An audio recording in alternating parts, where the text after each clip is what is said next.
Nu nang chuan kadam ko chua be the nan ipum chunga thlakwa zet min en kola din doi taka min joy lian chung le ko vel eng ka mu hona rual ka olo nan jin takin na I thoka ko vel chap chunga ka run lu ni khan patan ko vel tharapiang ta iti kha khai shaileng choi khan nat na voi tam ka pe chung che in min mangai na adang chuang haulowa voi tam ko vel ka dai pela voi tam ka tu swal chung pu in ka bana kain ka nui dol chin mei che hwai sen le chak tak chu I lo han ni em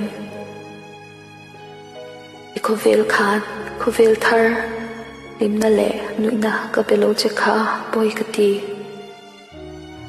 idang te tan nuro pui beri ni lo anima na kata ni ro nuro pui beri ni sin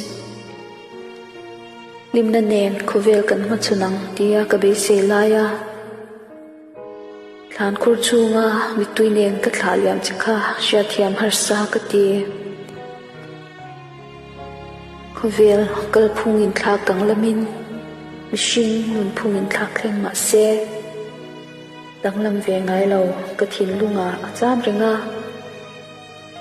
ka mo dan che hi alangai renga sin nu ka wangai chin tak che em